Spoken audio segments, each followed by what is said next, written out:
So yeah, thanks for having me here tonight. I'm going to talk a little bit about, like Ken said, native trout projects that we've been working on, specifically in the North Saskatchewan River watershed.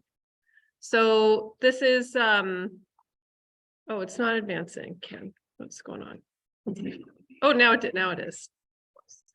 I'm going to skip over some of this. I'm going to go over fairly quickly this like intro stuff. This is, I've delivered this presentation to the North Saskatchewan Watershed Alliance, and there's people there, you know, they don't know who we are. You guys know who we are. We're all Trout Unlimited Canada. So as you all know, we're a registered charity, volunteer-based chapters across the country, and our professional staff in Calgary and Guelph. So our priorities, as defined in our conservation agenda, focus on water quality, water quantity, fish communities, and aquatic habitat.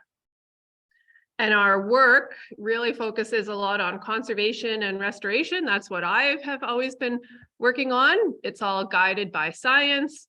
And we also have education programming and educational components within our conservation programming.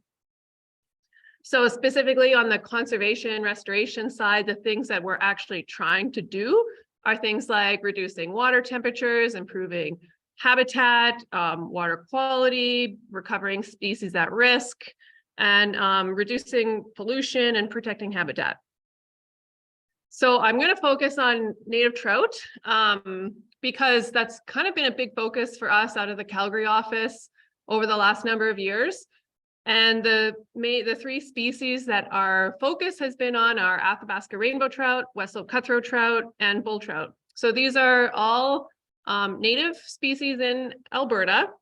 They're all threatened or at risk. And actually, these are all of Alberta's stream-dwelling native trout. They're all listed. This is the range of habitats. Yeah, you can see that, okay. So the hatched areas kind of highlight the eastern slopes. That's the native range. So you have Athabasca rainbow trout in the north. So in the Athabasca River, this is the only native rainbow trout that we have in the province are in the Athabasca River watershed. If you're finding rainbow trout anywhere else, it comes from stocked rainbow trout at some point, but they are native in the Athabasca drainage. West Slope cutthroat trout are found in the south. They're native in the South Saskatchewan watershed, so Bow and Oldman. And then bull trout range extends throughout the eastern slopes. So that's where they live. I'm talking a little bit about bull trout because that's the only one of these species that's actually native in the North Sask watershed. So some of the things that cause them to be threatened. So actually a little bit about the term threatened. So under Alberta's Wildlife Act, bull trout are listed as threatened throughout their range in Alberta, but federally they're broken up into two populations, or they call them designatable units. So the North and South Saskatchewan watersheds are listed as threatened federally, and those in they call it the Western Arctic.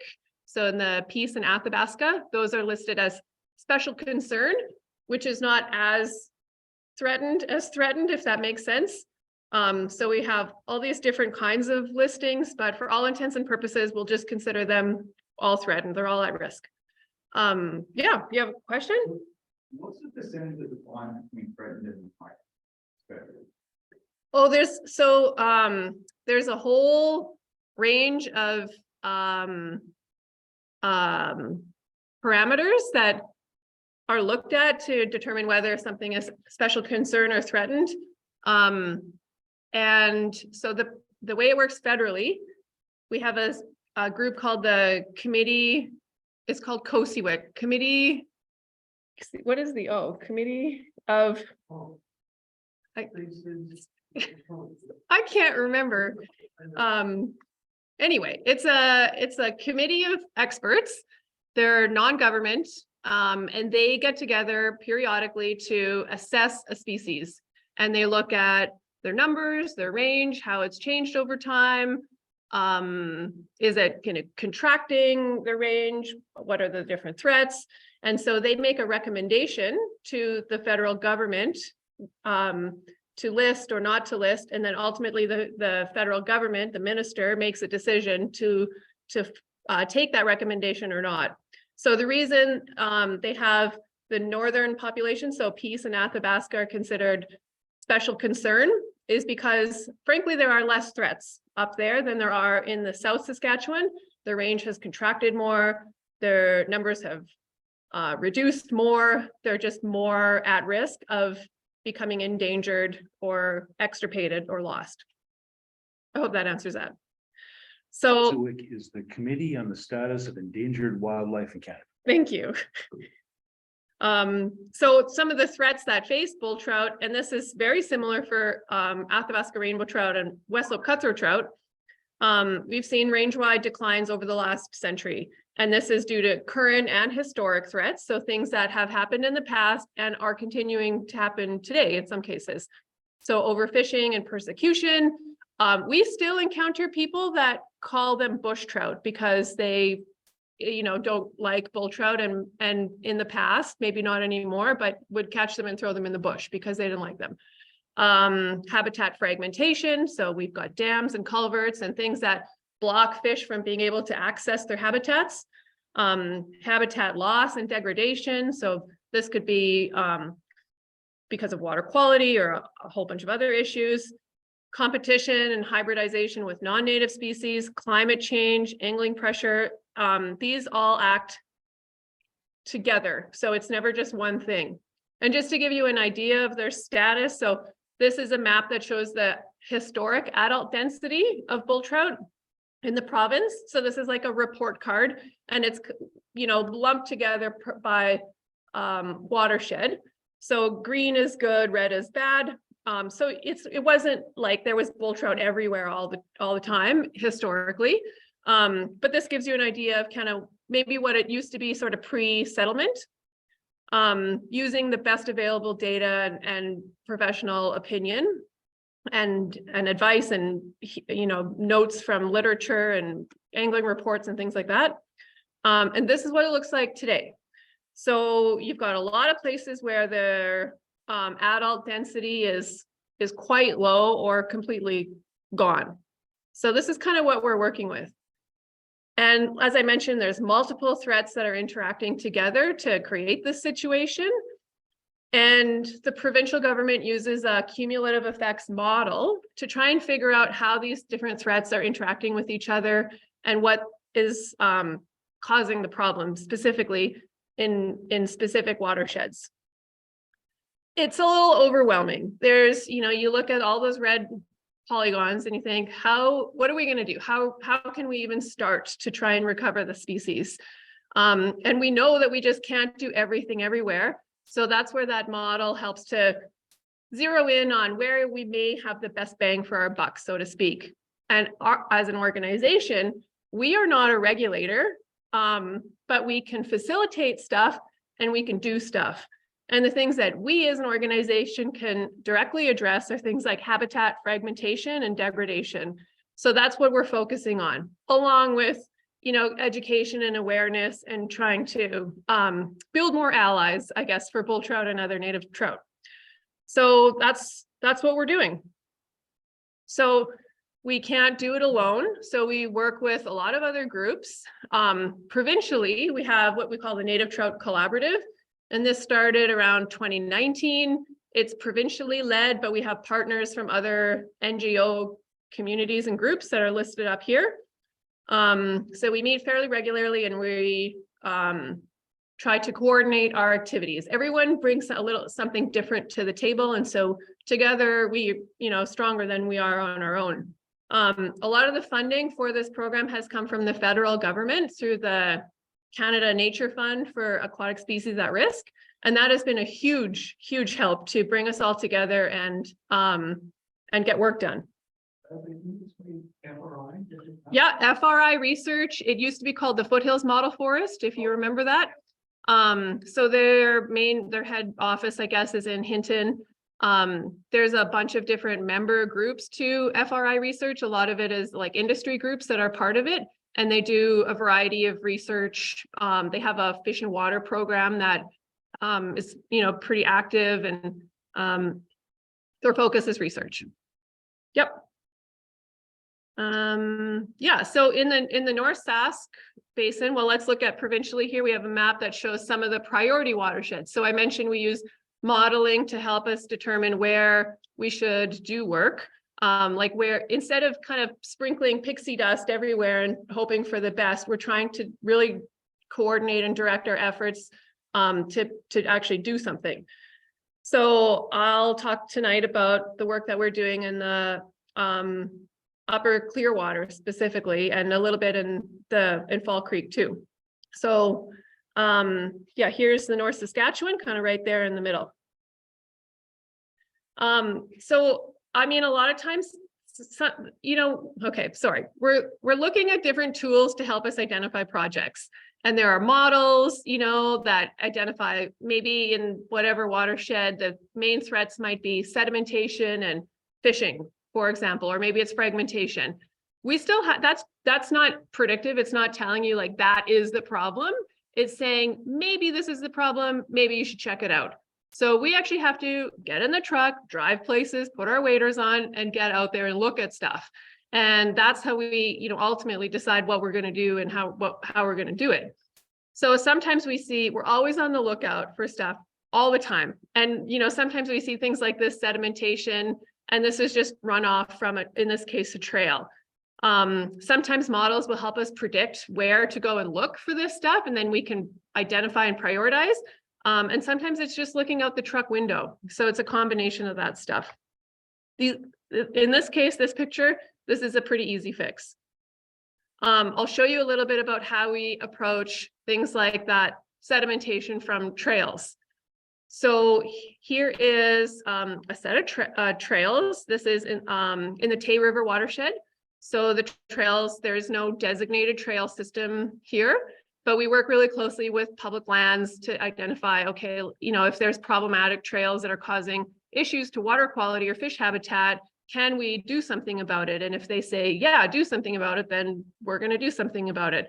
So what we'll do here, you see the water running off down the trail. When it's dry, this is probably not a problem. But when it's wet, it's raining, or the snow is melting, you get water running off down these compacted bare soil.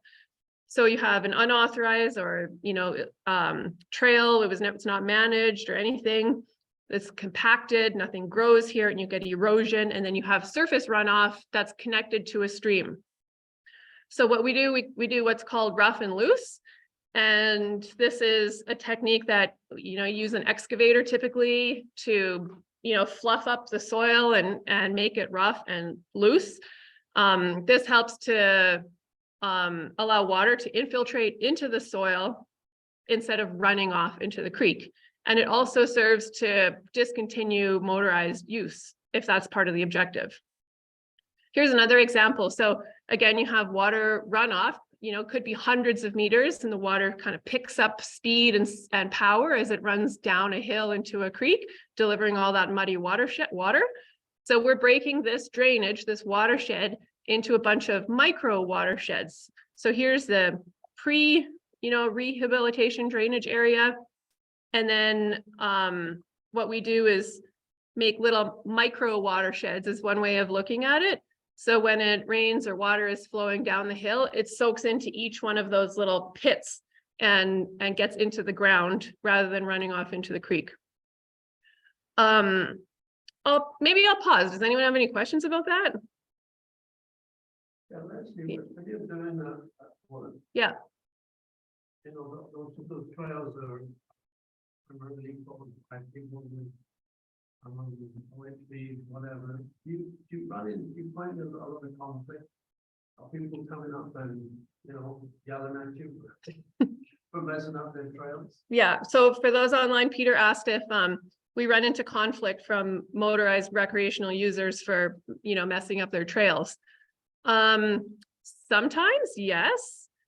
But ultimately the decision in some cases lies with the province, because they've just decided that, no, we don't want motorized use here. So, you know, it's part of a broader initiative. Sometimes there are alternative access routes, and we're getting rid of the bad ones.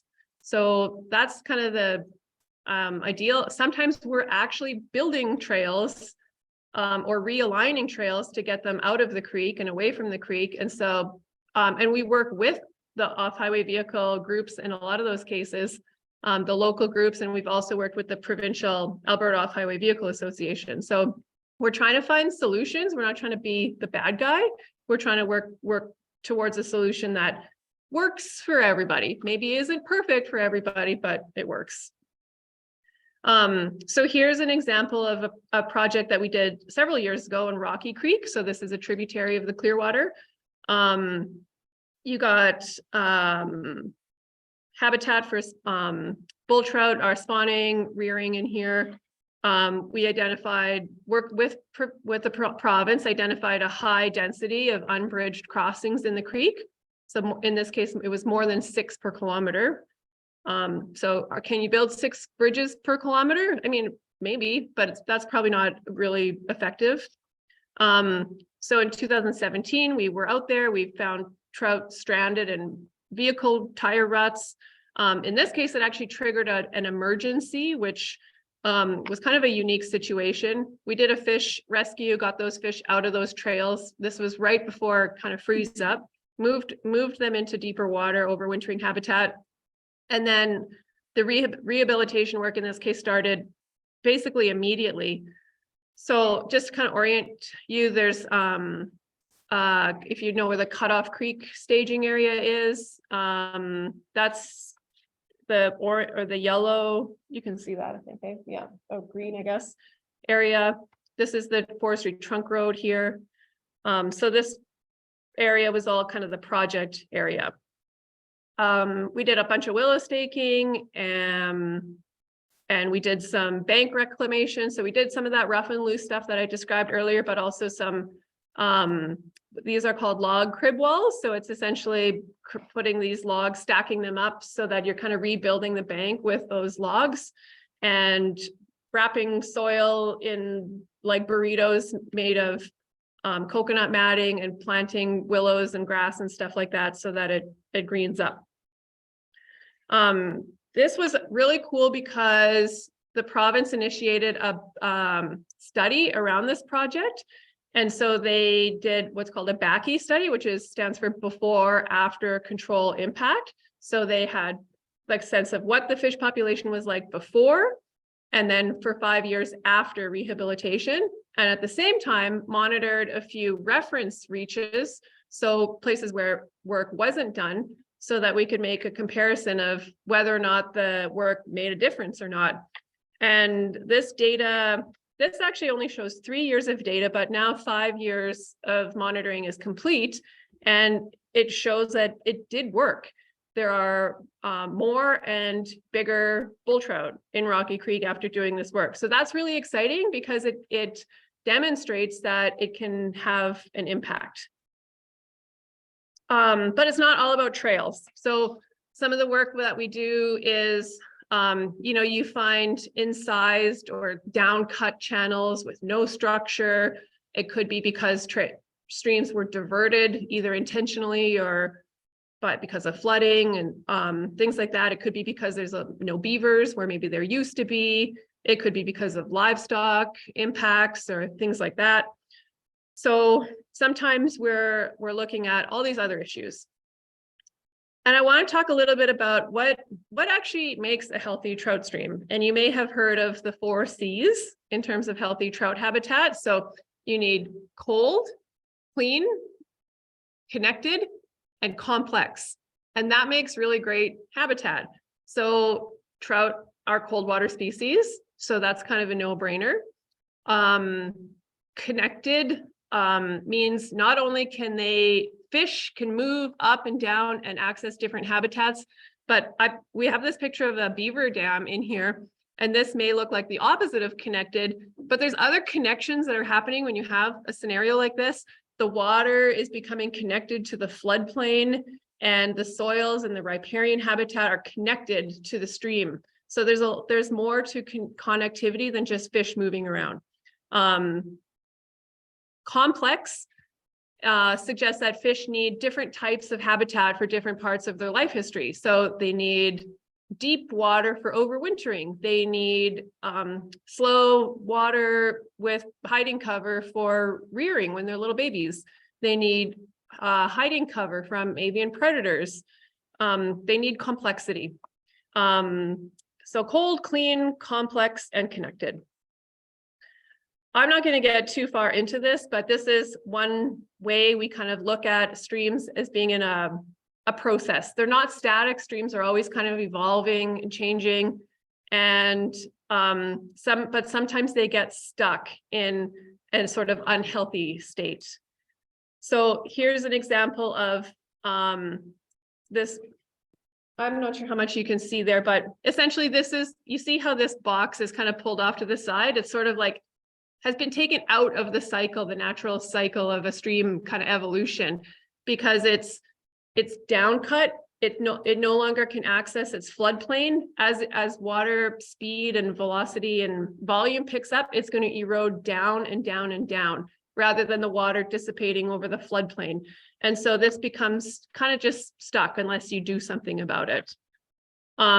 This is one that is on it. We would call this maybe a stage 7. So it's approaching more of a healthy state, and a healthy state might be kind of these ones up here, stage 0, and kind of in the later stages. I want to talk a little bit about Radiant Creek.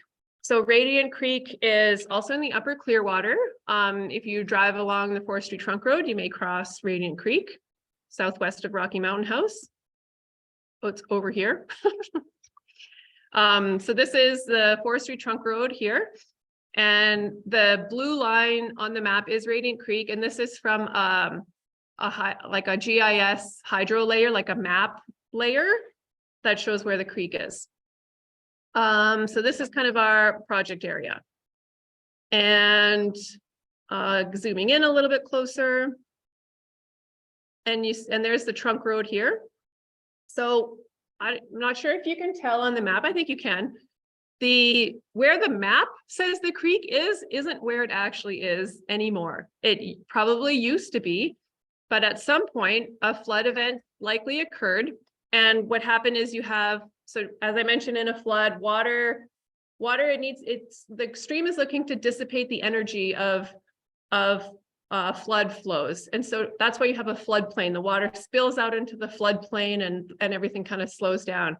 If it's constricted, like in this case, through a bridge or a culvert, it's like pinching your garden hose, and you're forcing it through a smaller area and the velocity picks up. So now it's like a fire hose that kind of shoots through.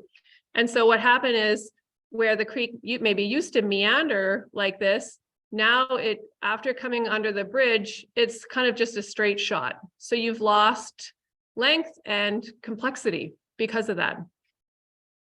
Here's where the channel is now. So this is what it looks like. And, we go out here and we're like, is this cold? I mean, yes, maybe during parts of the year, but it's certainly at risk of heating because it's shallow. There's no riparian cover, no shade. And it's wide and shallow. So the sun can heat the water up in here. So cold, not really. Clean, maybe. Complex, no, not really. Connected, I mean, sort of, but there's definitely some lack of connectivity. Here's another image of sort of pre-restoration conditions. And here's a dead trout, I think a brook trout. So this was in 2020, it was really dry. And so because the creek and some of the Radiant Creek, it's down cut, again, it's not accessing its floodplain. So it actually drops the water table as well. So it becomes disconnected with groundwater. And so when it's dry, you see that as dry stream bed. So now we're going to get into the fun part of the habitat rehab. And this is Austin. He worked with us a couple of years ago. So we did what we call PALS, which stands for post-assisted log structures. And we learned about this technique. It's becoming increasingly popular in the United States, like in the Intermountain West, I guess. as a means of stream restoration. And it's very process based. So the focus is really on letting the have stream power do the work rather than diesel power. And so we install these structures to force complexity and change in the creek. So we start with these untreated posts, which, by the way, are actually really hard to find. So unless anyone knows somebody that sells these kind of wood post cores. So we got a bunch of wood slash from Sundry Forest Products. The local forestry operator had a bunch of woody debris delivered on site and hauled it to the creek by hand and built these structures, these pals. And some of them are, they're bank attached. So they're like attached to the bank. Some of them are mid-channel, and the other style would be channel spanning. So the woody debris structure would go across the whole channel. We didn't use any of these here because we were worried that regulators wouldn't like that they would think it was a dam. So we just didn't do it. You'll notice also that there's a fence here. So this is within a grazing allotment, and there are also feral horses all over the place in here. And so there's a lot of pressure on riparian areas because that's where there's a lot of really great food and water, and that's where livestock and horses like to hang out. There's also an issue of shrub encroachment in this valley. So when we first went out there and we talked to the grazing allotment holder and his range rider, and he says, you know what the problem is here, you guys? Shrub encroachment. And we're kind of like, yeah, right. Like too many shrubs along a creek. I don't know. But he was totally right. There's literature that supports this. Basically, you know, we've kind of lost fire on the landscape, and a variety of processes have kind of been interrupted. And so you have a lot of that bog birch and stuff like that growing here. And that actually reduces the forage available to livestock and horses. And so it just adds more pressure along these creeks. So we put up this exclusion fence. The idea is that it fences a relatively small area, but we want to see, like, if you exclude these animals, like how much faster can our sites recover? So anyway, here we are. Here's Austin and Evan building these pals, and we've got this gas-powered post pounder to drive these posts in, and the posts just they just kind of like pin down all the woody debris in here. This is a pretty simple-ish way to approach to stream rehab. We didn't get engineered design drawings. These structures are meant to fail, so to speak. They're not supposed to be permanent. They're supposed to just like create a little chaos in the system and let the river do the work. So here's an example of a mid-channel pal.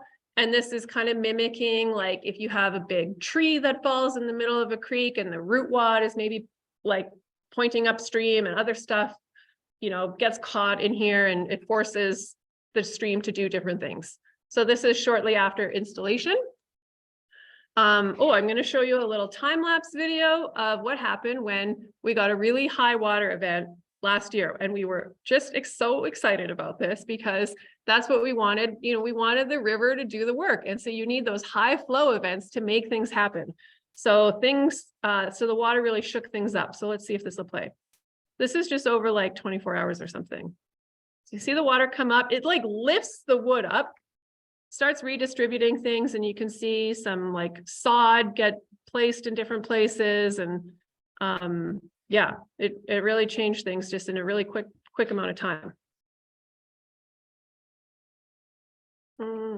Okay, so here's that same structure after the flood and how much it changed. Now you've got water kind of going around both sides of it. It's scoured out some pools, it's deposited sediment in different places, and it caught a bunch of other debris and sod and stuff like that. So it's becoming more like natural looking and part of the river. And what a mess. So we want it to look complex. Nature is not supposed to be neat, so it's okay. We're good with this. It's messy and kind of more natural than it used to be.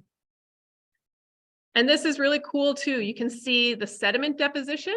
So, you know this when you go fishing, you see, like swirls around woody debris structures and where water speeds up and then it slows down and eddies. And that's where all this sediment drops on the behind these kind of structures. This is exactly what we wanted to happen. We were just so excited when we went back after the floods and saw that it works, so you're eroding banks in some places, but that sediment is settling out in other places. So great, it's working. You can see the fence was affected by the flood. That's because that bank eroded a bit, and we were okay with that.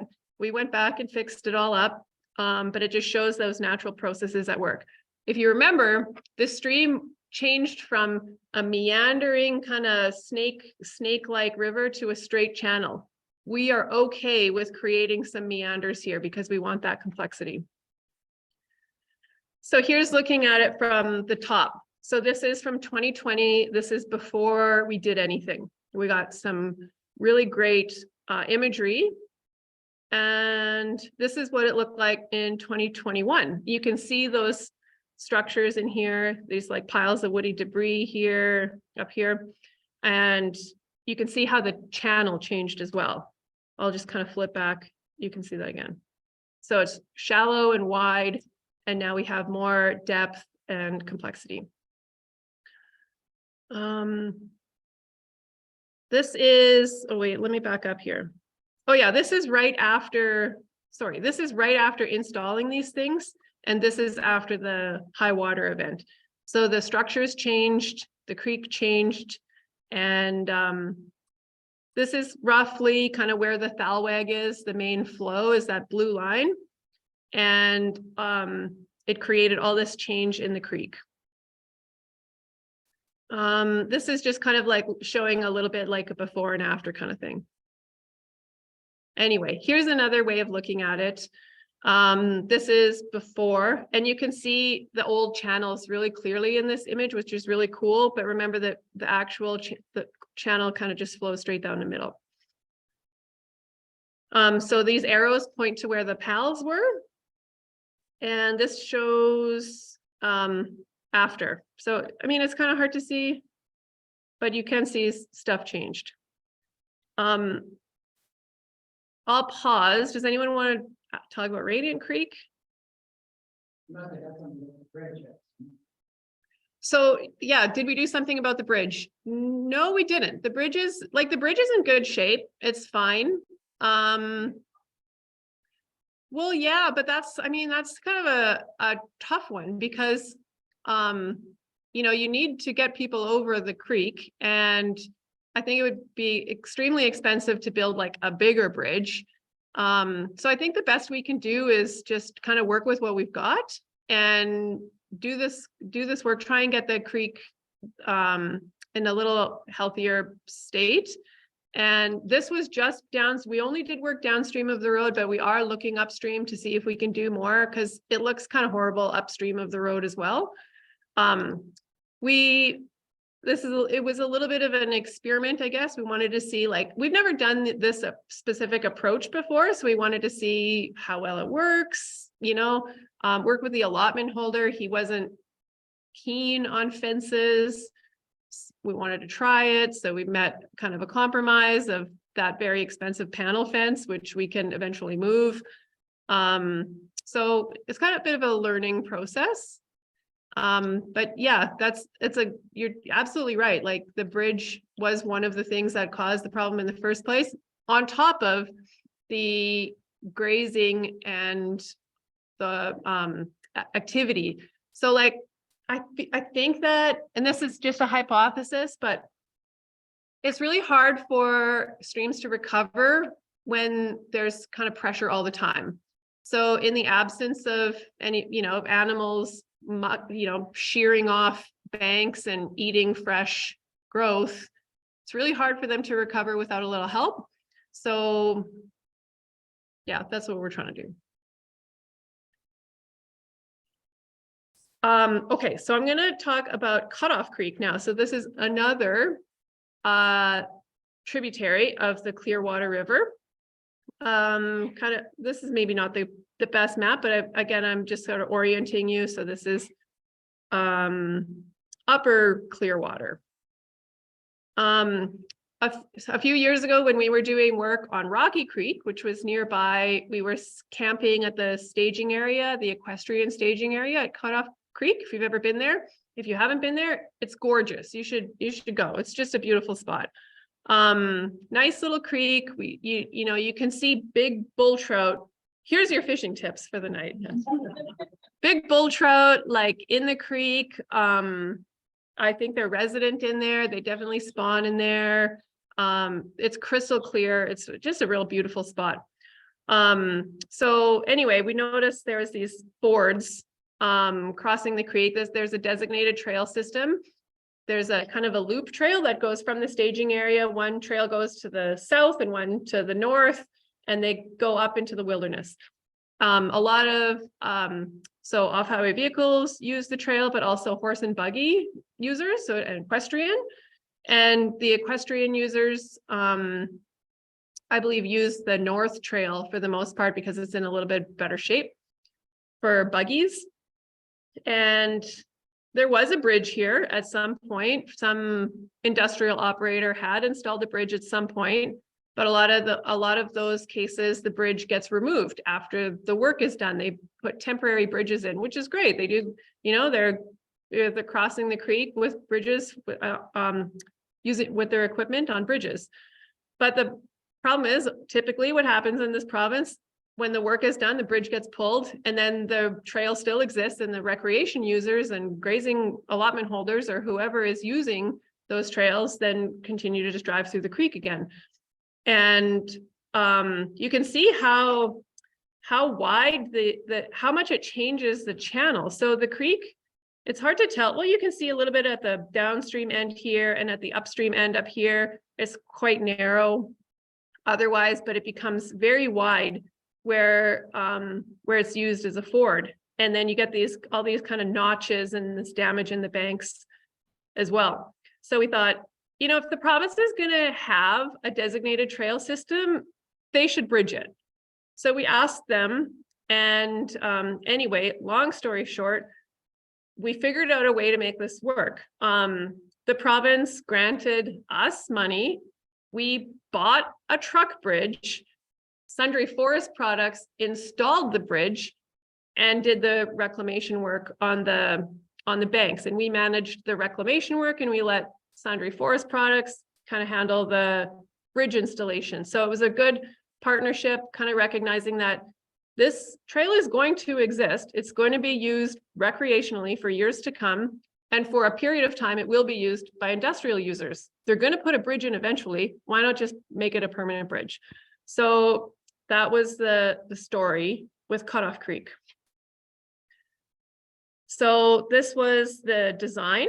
So the bridge went here, and all this kind of colored in stuff is reclamation areas. The main work focused on these two like notches, this ford here. The grazing folks said that they needed to use this ford for running cattle. So we left it. So we just put some big rocks, big boulders, so that you couldn't drive through it, but they could still run their cows through there. A compromise. Does it make everybody happy? No, but it's okay. So here's what I'll just show you kind of what this looked like. So this is shortly after we started this big bioengineering kind of thing. So we've got some rock in the bottom and some woody debris.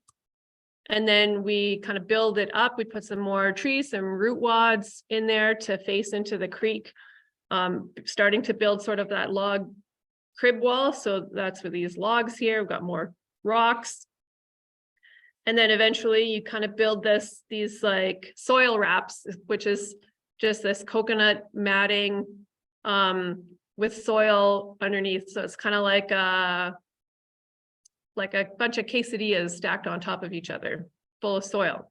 And then we plant willow stakes in between these layers. So they're kind of laying in, tucked in here underneath and buried, and then they'll grow eventually.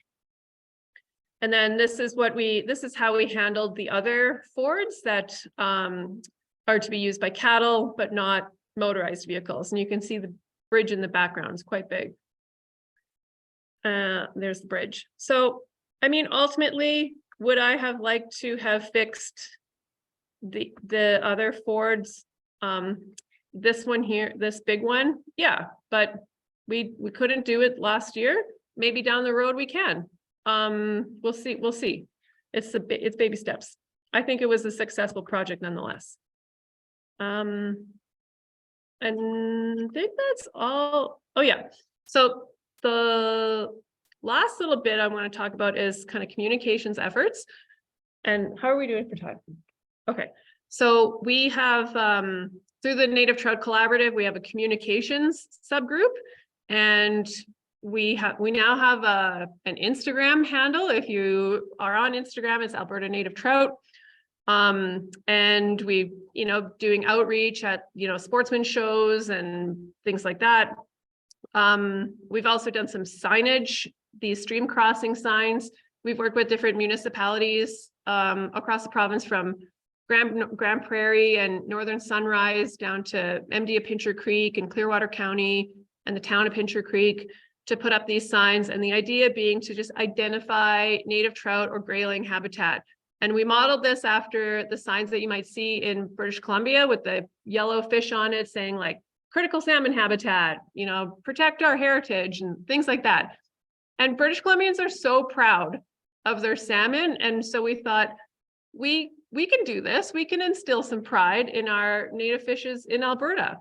If people don't know that they're there, they don't care. And so we hope that it instills a little bit of, wonder and awe and respect for what otherwise someone might think is an unnamed ditch or something, that it's actually fish habitat. So yeah, so we've installed a number of these signs around. So I would encourage you folks, if you're know people that work in municipalities or roads people, or even industry that has roads that they maintain, that they're interested in working on something like this, we would love to help. We have the design kind of done and can offer advice on how to do these. Ideally, the road owner, whether it's a municipality or a disposition holder, does the installation, but we could help with printing through grants and things like that. But we also have, through the Native Trout Collaborative, a website, albertanativetrout.com. Check it out. And if you have feedback, we'd love to hear it. And yeah, I just want to end with kind of a bit of a call to action. So, we look at fish sometimes as the canaries in the coal mine. Trout, especially when they need that cold, clean, clear, connected, complex habitat. And if you're finding, declines in trout, it's often could be an indication that there's something else wrong with the stream or with the watershed or the landscape. The fish are a product of their landscape. Ultimately, the water from the landscape is delivered to the creek. And so, the systems work in relation with each other. We think of these threatened species are a product of a threatened landscape. Because of all of the activities and threats and land use. The need is now, there's, for several years, a number of scientific papers have come out talking about a global freshwater biodiversity crisis, stresses on rivers throughout the world, and including in Canada. So, I think we know what some of those solutions are, and we know how to fix some of this stuff. We just have to do it. Yeah, that's all I got. We'll open up for questions. Thank you. Yeah. Yeah, Lesley, at the beginning, you had something up there, one of your action plans is reducing water temperature. What can you do other than restoring riparian areas, shade trees? Is there anything else? Yeah, so how do we reduce water temperature? That is a tricky one. And especially when you're considering like climate change, it seems like a huge problem. But there are things that you can do in the kind of local scale, like you said, planting trees and improving riparian health because that shades a stream. When you identify places that are too wide and shallow, that those are places that heat up more quickly. So if it's you know, like a reference reach, or you think it maybe is supposed to be wider and shallower, there are restoration actions that we can take to improve that, create deeper habitat. And also connectivity with groundwater. That is so important, I think. And so especially when you get these channels that become incised or become kind of like ditches and down cut, the whole water table drops with it. And so whatever you can do to build that stream back up, which is called aggradation. So building it up through building structures like those PALs or beaver dam analogs, like which are like human-made beaver dams to help build the valley, build the stream bed back up. That in turn lifts the water table and improves groundwater connectivity and can help with temperature. So it's a lot of work. So it's a lot of work, and a lot of work would be done by professionals and contractors and so on. How can people in the chapters come out and volunteer and help? Is there a role for amateurs to come out and help with these projects? Yeah, one of the reasons that we're really excited about this whole low-tech process-based restoration is it's labor intensive, but it doesn't require, you know, professional engineered stamp designs. It doesn't require it, you know, it typically doesn't require heavy equipment and stuff like that. And so I think it's a better way to address the scope and scale of the problem across the landscape by doing more work in more places on small streams. And so what we're trying to do is just build capacity among anyone that's interested in doing this, whether it's landowners or community groups, watershed groups, so that more people are just doing it and people can get out, get their boots wet. I mean, a lot of people, I think, join Trout Unlimited Canada to do stuff, right? And I think this is could be a really great way of getting more people out doing stuff. So are there any specific opportunities that you know of in the upcoming season? Well, let me tell you, we have Is that a leading question? yeah, good segue. We're planning a workshop, maybe not convenient for you folks, but down at like Chain Lakes area in May. And we're bringing up this guy from Utah. His name is Dr. Stephen Bennett, and he's kind of one of the guys behind this school of thought of stream restoration of this way. So he's coming up and leading a workshop. He's bringing a rancher with him that has done this kind of stuff on his land. And really, we're trying to like build excitement and build capacity and expertise among anyone that's interested. We want to make this workshop free. So yeah, anyone that from the chapter that would want to take part, I would strongly suggest that'd be great. Oh, down by like in the MD of ranch lands down south. Yeah. Like west of Claire's home. Yeah. Yeah, that's right. So what's that? Yeah, south of Longview. Oh, probably. Yeah. Thanks for clarifying.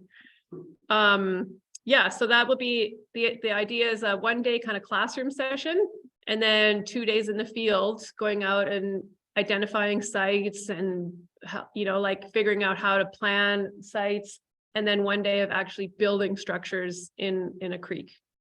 So that's one way, Ken. I think we have more plans in like that Elk Creek, Radiant Creek area over the coming years that we want to do stuff. So volunteers would be great. I think it's May 9th-ish. I'll have to check my calendar. It's 3 days. Let's see. I think it's 9th, 10th, 11th. Okay, yeah, that sounds right. Yeah, 9th, 10th, 11th. Yeah, we're talking about how maybe like doing a live stream of the classroom session anyway. Yeah, or maybe recording it. That can be challenging sometimes, like depending on the presenter, like if they walk around and do you need a microphone or whatever, but we do want to do that. And part of our motivation also, we've invited regulator type people to the workshop so that they get a sense of what this work can do and how it can be impactful and not be kind of scared away by the word dam in beaver dam analog. So yeah. The Tay River. Yeah. So I barely mentioned it, but we have worked on the Tay River for a few years now. So just to kind of remind you, we tagged a bunch of fish in 2020. We ran that fish trap. We wanted to identify if there was a bull trout run from the Clearwater up into the Tay River system. We tagged 9 bull trout during that season. So we did confirm, I guess, that there are bull trout from the Clearwater that go up the Tay. And they are kind of at risk and vulnerable. So fisheries management changed the seasons. I think it was previously closed September 30th and now it's August 31st. So to protect that spawning run. So anyway, we tagged 9 bull trout and a bunch of other fish in 2020. In 2021 and 2022, we set up pit tag arrays at 4 different sites along the Tay. So the first year we kind of had them spread out throughout from the middle to lower Tay kind of thing. We wanted to see these tagged fish, where are they going to go? Unfortunately, only I think 3 fish came of the tagged fish we actually detected in our arrays, and only at the lower array. The next year, we put all of our arrays a little bit kind of lower because we wanted to zero in a little bit on where are they going. And again, we only tagged we only pinged 1 bull trout last year. And so we were a little bit discouraged by that result. And I don't think we're going to run the trap and tagging thing again. It's very, you guys have done this before. It's very labor intensive and, resource heavy. And we've done a bunch of restoration work, like we did at the front end of the project, a ton of work to identify priorities and where we need to do stuff. We did a bunch of work in 2021, and we have a bit of more work planned this year. And then that's probably going to be it for the rehab work. What's kind of cool is there's a student at the U of C that is looking at like a remote site incubator kind of situation for bull trout. And I think you guys have talked about that for grayling, right? So this remote site incubation, it's being used now for cutthroat trout. They've been doing it in Montana for a long time, and we've trying this now in Alberta for incubating cutthroat eggs in stream so that they hatch like in their natal stream or where they're going to be. And so there's a researcher at U of C that's going to be testing this for bull trout. I think her project starts this year. So that's cool. And maybe that's a way to bring bull trout back to the Tay River. I think through our project, there was no like red flag or smoking gun kind of like, this is why there's really low density of bull trout. I think it's maybe a combination of factors or maybe historical events. Like we found out there was like a major sediment release. I don't remember what year, but when they were building the road, and at the upper end, it just like caused a huge environmental problem, I think. I don't know, maybe that like had a major year class effect or something. Maybe there was some overfishing or, there's also a lot of brook trout in there, and there's brown trout. So yeah, we did a bunch of eDNA work as well to try and detect, because we weren't really detecting or catching many bull trout. So we thought eDNA would be a way to detect, because they're so rare. And we had a bunch of detections, but then we found out that there may have been an issue with the assay that was being used for the analysis. So that was another little kind of setback. So we don't really know what the true results are. Lesley, who did you say is running that remote site incubation project? It's the U of C. I don't remember the individual's name. But I think that she is working with Ben Kissinger at the U of C. I could find out. Are you thinking about having someone do a talk? Well, I just find it interesting, right? You know, I'd be interested in, you know, the research they're using to support it and who's backing it. and Yeah. Whatever. Yeah, I think that DFO is providing some backing for this, some support. Yep. And they're gonna kind of test this out at Smithorian Creek. So they're gonna, I think the plan is to collect some eggs and milt and then sort of test it in there, you know, so they're not moving them anywhere and just kind of see how it works. I think it's been done for Atlantic salmon and other fall spawners, but I don't know if it's been tried in Alberta for bull trout. You're about to mention rating. Oh, yeah, so Radiant Creek and Elk Creek, like in that area. Maybe not this year, but next year. I think we'll have some planning work this year. But likely next year will be a very busy year up there.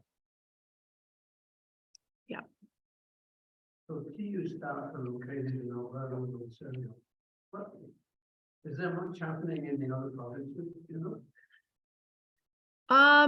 Yeah, so we have some chapters in the Maritimes that are active. We don't have anything really happening in the prairies at the moment. BC, we have some chapters. We would, I think, really love to have a bigger presence in BC. I think that's a big opportunity for the organization. So that's part of our growth plan, I think. Yeah. And Quebec is a challenge because we don't speak French, most of us. So it's hard, it's really hard to offer, you know, the same level of service without being truly bilingual.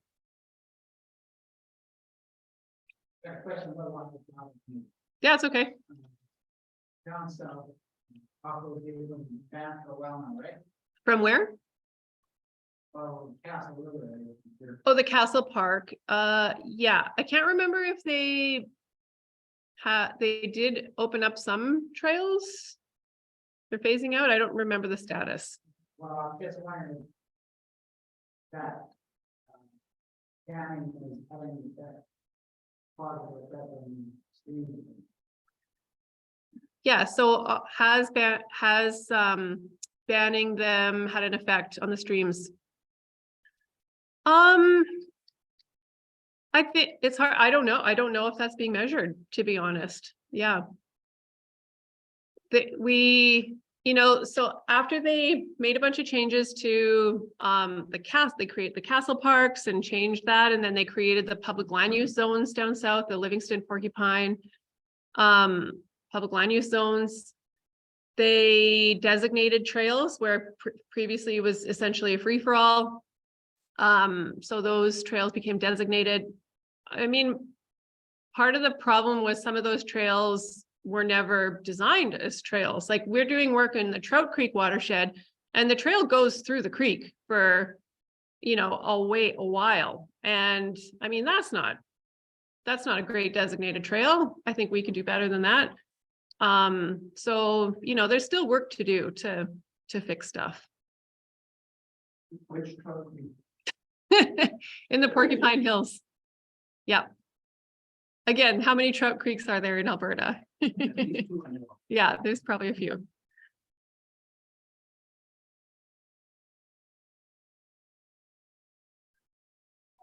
That's okay. Is there a remote, you should say, on the third area of the program? I don't know if there is. I think they've been doing it in the Upper Oldman. Yeah. They maybe tested it on Gold Creek.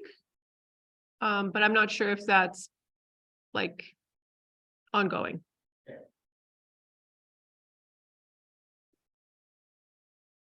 Well, I think it was really informative tonight, Lesley. I really appreciate the opportunity to hear about some of the other projects that Trout Unlimited is doing. We get kind of limited exposure here. So I think it was really good to come out and share with us some of the really good work that's going on out in the field. And maybe some of us will get a little fired up and go and do some of that field work as well. Yeah, well, that'd be great. I had the good fortune to work with Lesley on a project last year. We went and did a little bit of angling, and Lesley caught her first Arctic grayling on that trip. I So did. What we have here for you is a small token of appreciation. There's some flies that I know will work for trout, and there are some nice grayling flies in there, and these are all Oh, custom signed by one of the members here. So thank you. thank you very much. This is beautiful. An apple and an apple. This is, This is moonshine. yeah. I forgot my water bottle at home today, so I grabbed a jar from the office for the road.